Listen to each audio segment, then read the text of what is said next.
¿Qué pena debería tener un profesor que abusa de sus alumnas? La noticia, bueno, la repetimos, ¿no?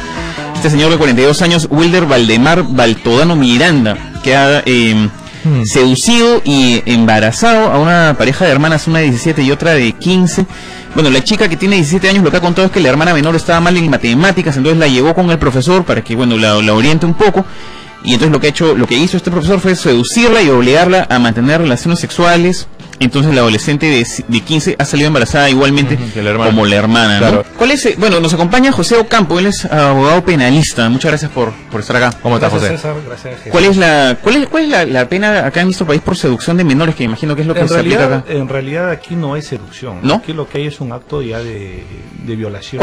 ¿Cuál vendría a ser la diferencia? Porque digamos, lo que está diciendo, argumentando ella es que la han seducido. La seducción debería ser si ella prestó su consentimiento. Ya. Pero aquí hay una especial autoridad sobre ella porque se trata de un profesor. Ajá. En la cual ella deposita su confianza. O sea, ha habido como una coerción ahí, entonces. Por supuesto. Ya. Y ahora si tenemos el tema que es un agravante de este hecho del tema de que ella supuestamente estaba mal en el curso.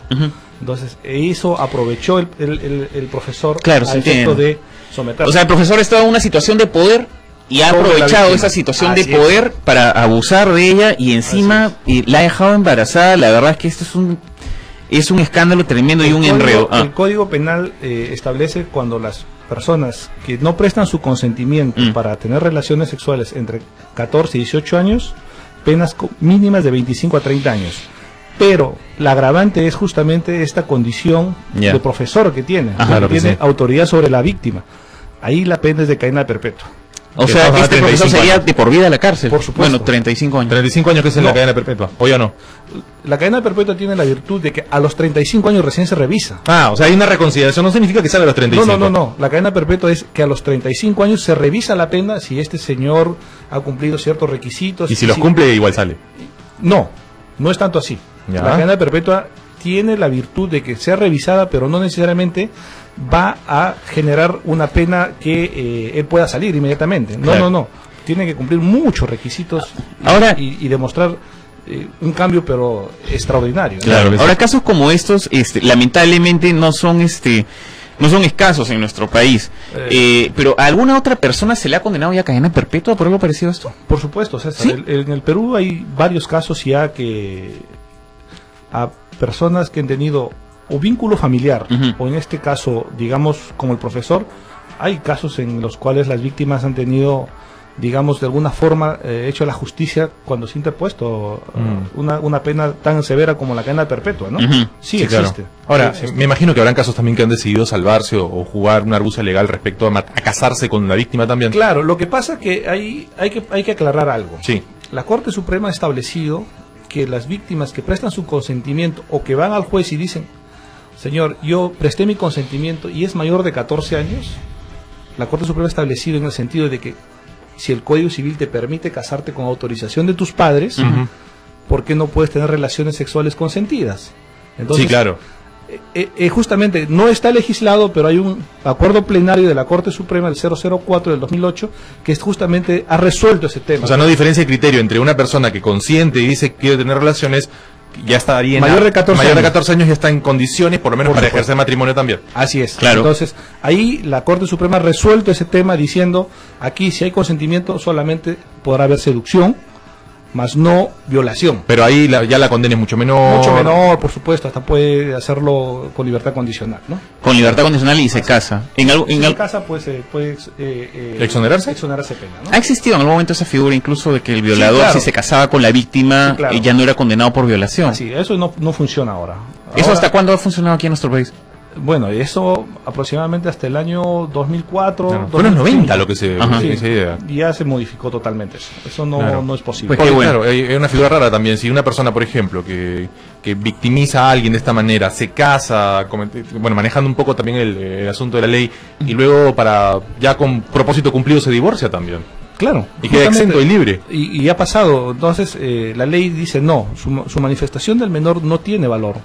Excepto a los 14 sí. Dice: yo no tuve ningún acto de violencia, no me sentí engañada, o no me pusieron en estado inconsciente, yo voluntariamente mantuve relaciones. Bueno, pero el examen practicado a la menor también puede arrojar ese tipo de indicios, ¿no? O sea, igual se va a requerir el dato, la declaración, si es que el examen legal de todas maneras, determina que no hubo forcejeo. Claro.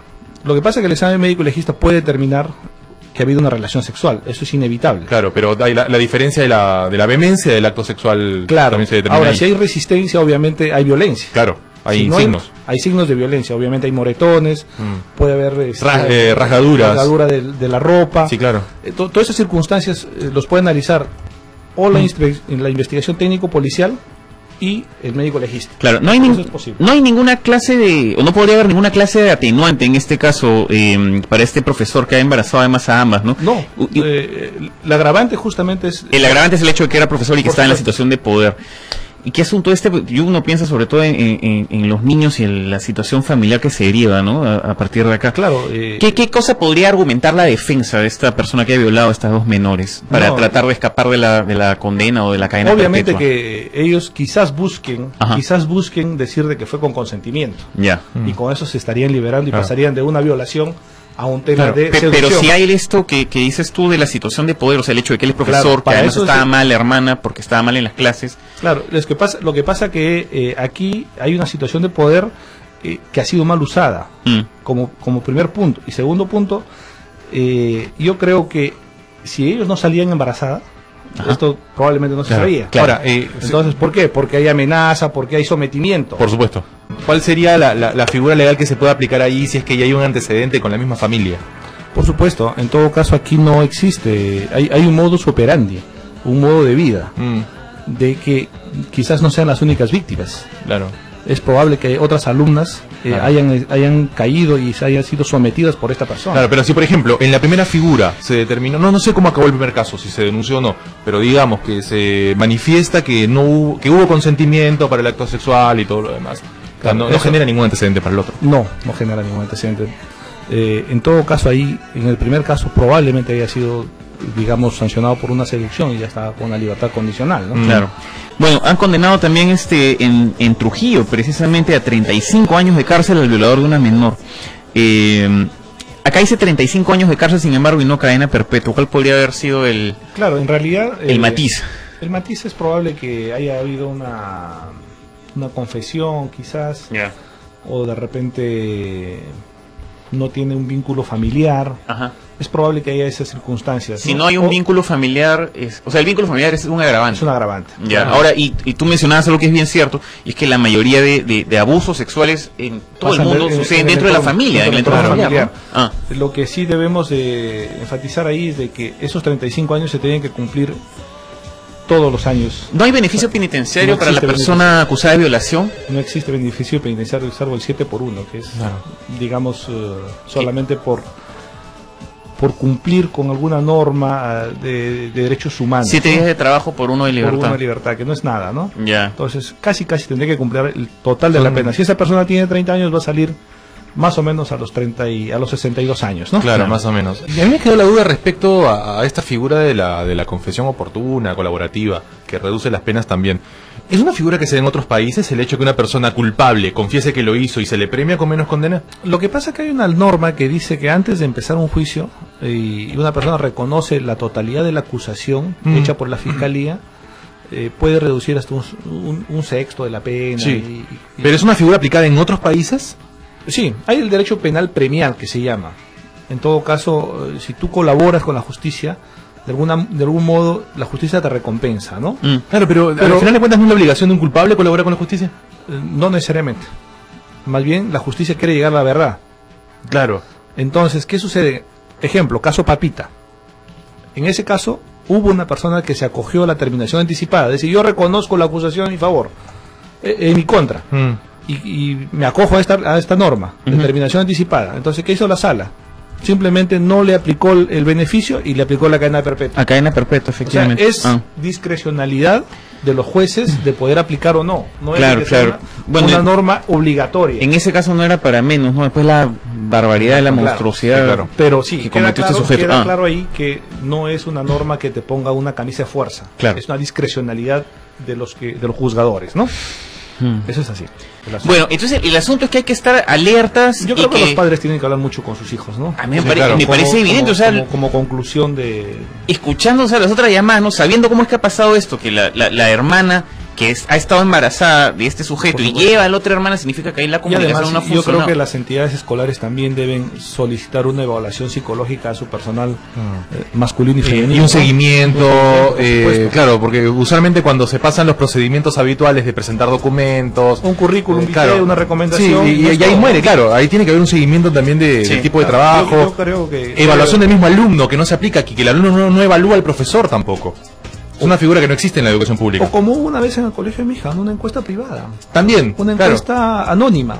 Escribe tú y no pongas tu nombre. Es que bueno, también depende mucho de la iniciativa y la dirección de ciertos planteles. Hay que estar permanentemente con este tema del bullying, con el tema de violación sexual, con el tema de tocamientos indebidos, con el tema de drogas, con el tema de alcohol. ¿Verdad que nuestro con el tema de apología. Apología, claro, o sea...